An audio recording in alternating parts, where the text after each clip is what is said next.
ain't giving us the respect because don't nobody know who he is. But today we're going to let them know who he is. Everybody going to know who he is after today.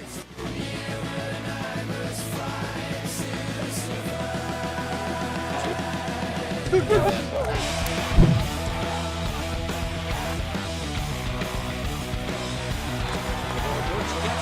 comes Davis, he's got him! And it's picked off! Gets buried, and down he goes!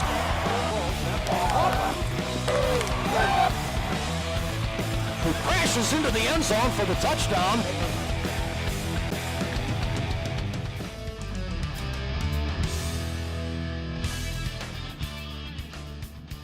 Welcome to the Redbird Playoff Preview. I'm Ronan O'Shea for GoRedbirds.com and Redbird HD TV. The Illinois State football team is in the FCS postseason for the first time since 2006, following an 8-3 regular season, including a perfect 5-0 mark away from Hancock Stadium. On today's show, we'll preview the upcoming weekend matchup at Appalachian State. We'll talk with Nate Palmer and Matt Brown, but first let's take a look back on the 8-win season and how the Redbirds punched their playoff ticket. After an opening weekend win over Dayton, the Birds notched an impressive road victory over FBS Eastern Michigan. Darylyn Dunn ran for 130 yards, and Ben Erickson hauled in 2 interceptions on the day. Intercepted, it's picked off by the Redbirds. The Birds ran their record to 3-0 with a double overtime victory over eventual Ohio Valley Conference champion Eastern Illinois, and followed that up with a road win over Western Illinois. Gets it, he gives it to Dunn, who dives, and he is in. The Birds saw their undefeated streak end at the hands of Southern Illinois in Week 6, but bounced back with a record-setting come-from-behind victory over number 8 Youngstown State. The Redbirds trailed 28-7 in the first half before rallying for a 35-28 win.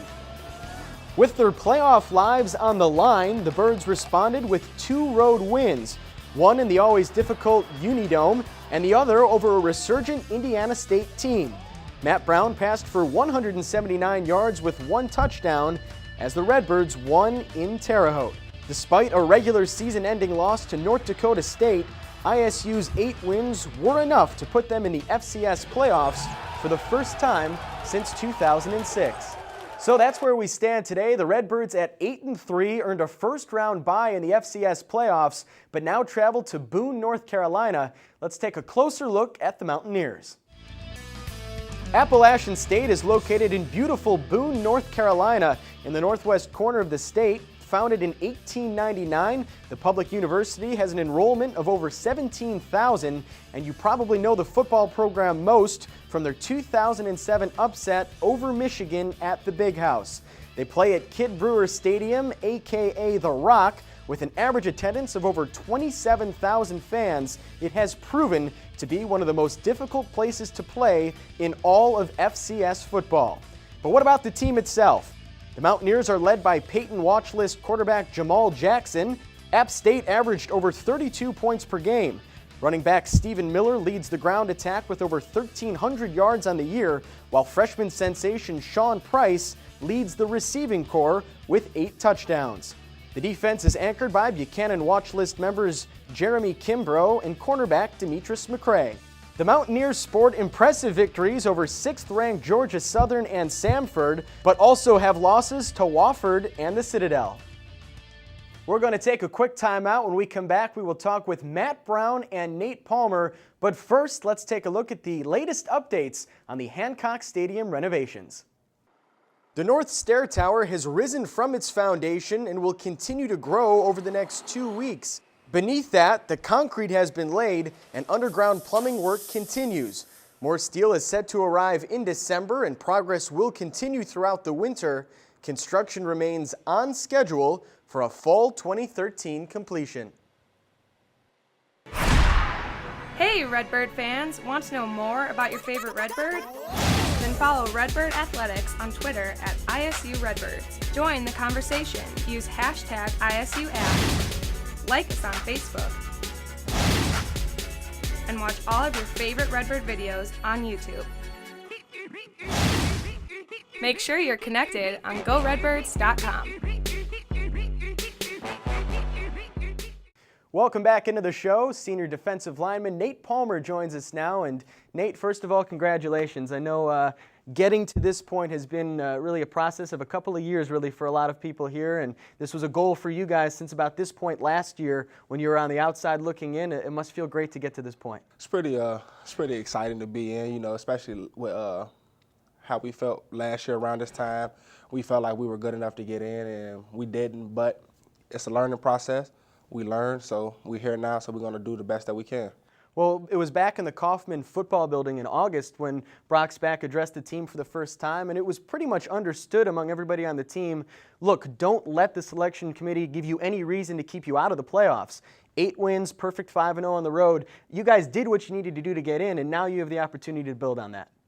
Yes, that was like the number one cardinal sin. Like, don't give the committee a chance. And you know, we strived our hardest this off season during summer conditioning, during fall camp, doing everything of just working hard. And you know, I see we're reaping some of the benefits out there on the field this year.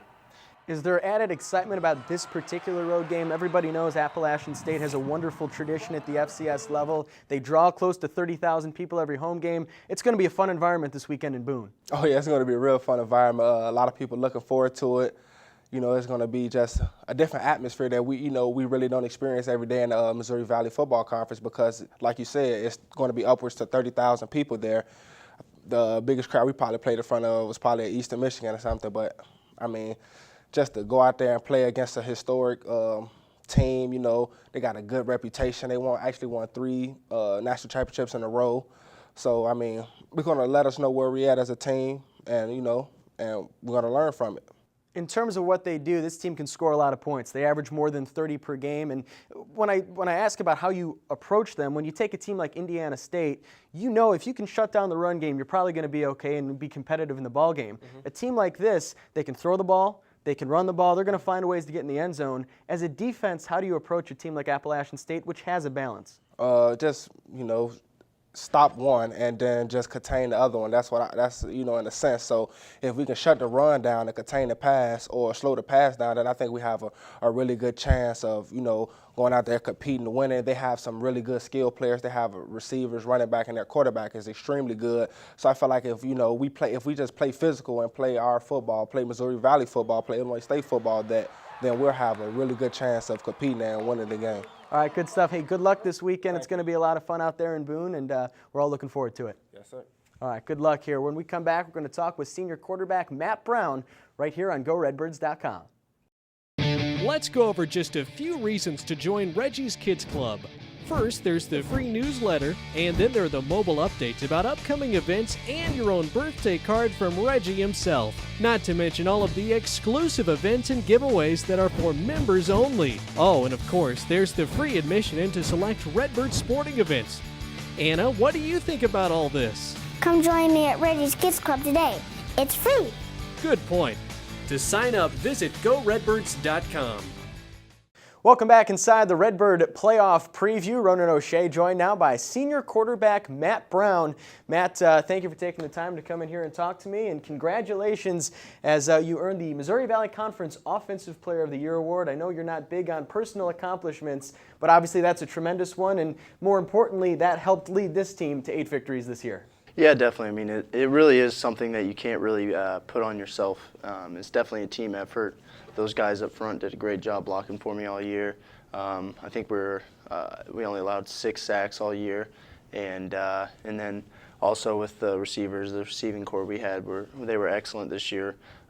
We had very, very low amount of drop balls, and those guys just made a huge difference and made my life easier. So.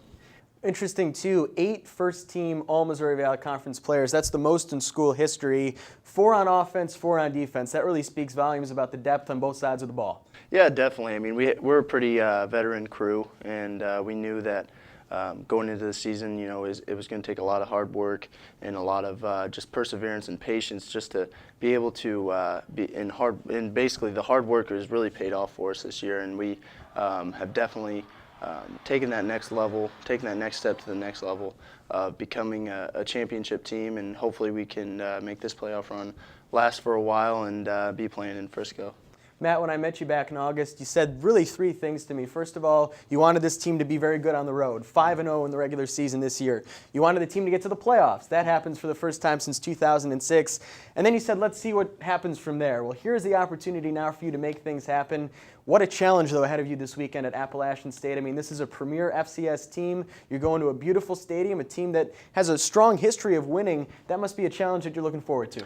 Yeah, definitely. I mean, it's definitely something that I've been looking forward to my entire career, being able to play in the playoffs and going to such a storied program as Appalachian State. You know, it's awesome to be able to be a part of that and be able to go in there and have a chance to compete with some of the best players in the nation at the FCS level, and you know, it's definitely something that we pride ourselves with, and we definitely are looking forward to getting a win there at Appalachian State. So. Now, I don't want you to break down the game plan too much. I'll let you do that on Saturday. But when you look at this team, an 8-win season, they score over 30 points per game, but they've been giving up points as well, over 20 per game. As you try to dissect that defense, what stands out to you, or what are some things that you're going to try to take advantage of? Well, they obviously have very good players on the defensive side of the ball. I'm not really sure about their offense. I know their quarterback's really good. I know he's a Peyton Award finalist. So I think their defense is really good. They're really talented in certain areas. So it's going to be a good matchup for our receivers and for our O-line to be able to understand their fronts and to be able to run into good looks and throw whenever we need to. So. Like you said, they give up 20 points a game. We're definitely looking to be able to put up some points on them, but you know, you just got to go in with the mindset, just take what they give you and just go from there. Lastly here now, before I let you go, I know you're very focused on getting to that championship and winning as many football games as you can, but throughout this process, have you been able to enjoy it? I mean, have you been able to have fun with this too, that at some point when you look back on all this and you look at what you and this team accomplished your senior year, it really is remarkable. I hope you've been able to enjoy it along the way too. Yeah, I mean, I've been enjoying it every week, and but every week's a challenge. Each week is more important than the next, and you know, we just got to keep approaching it that way and can't look too far down the road because we have a great team that we're playing this weekend, and we're definitely not overlooking them, and we're definitely taking this very seriously because it is our first playoff berth since '06, and we're just looking forward to going out there and keep playing football. So. All right, good luck this weekend. Thanks. Appreciate it. Senior quarterback Matt Brown. When we come back, we'll take a look at the top 5 plays of the regular season for the 2012 Birds. Without that scholarship fund, there's hundreds of thousands of athletes that would never get a chance at college or even beyond college. I'd say as an athlete, we really appreciate you and we really kind of depend on you a little bit. We appreciate it a lot. It makes our experience here at the university that much greater. We're so proud to represent this university, and we definitely work hard, and we really appreciate that support. To give would be an awesome thing. Welcome back into the show. Now, we mentioned earlier that the Redbirds earned a first-round bye in the FCS playoffs. 1 week of action already underway. Let's take a look at the updated brackets. So we'll start at the bottom of the brackets where we find the Illinois State Redbirds. A win this weekend and they would go on to take on either Eastern Washington or Wagner, who will be playing this weekend on the red turf. Just above the Birds is Cal Poly and defending national runner-up Sam Houston State. The winner of that game will play either 3-seed Montana State or Stony Brook. Fellow Missouri Valley Conference members North Dakota State and South Dakota State will meet in a second-round game on the other half of the bracket. So that's where we stand in terms of the FCS playoffs. Now, it's obviously been a very exciting year for Illinois State football. Let's take a look back at the top 5 plays of 2012. At number 5, Darylyn Dunn takes the 4th-and-1 run into the end zone to help put away Western Illinois 23-3. He will score the touchdown across the 20, the 10, and into the end zone. At number 4, Matt Brown escapes pressure and finds James O'Shaughnessy to solidify a road victory over UNI. He's on the run. He gets away. He throws the ball wide open at the 15. O'Shaughnessy scores the touchdown. And the Redbirds are up 32-21. How about the escape by Matt Brown? Coming in at 3, Evan Frierson with the pressure forces the hurried pass, and Shelby Harris is there to pick it off as the Birds take down Indiana State 17-10. He tried to throw it, and the Redbirds have picked it off. In the 2 spot, the Birds are trying to complete the comeback. Colton Underwood with the sack to seal the win over Youngstown State. He's down. Colton Underwood nailed in there. And at number 1, Matt Brown finds Tyrone Walker to beat Eastern Illinois in double overtime.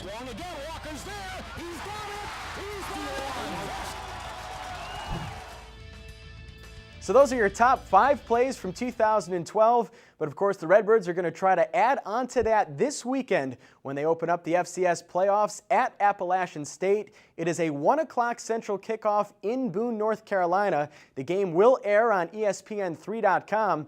If you're interested in making the trip to North Carolina, you can sit with Redbird fans if you order your tickets online at GoRedbirds.com. Thanks for watching, and if you can't make it out to Boone this weekend, we've got you covered right here at Redbird HD TV and GoRedbirds.com.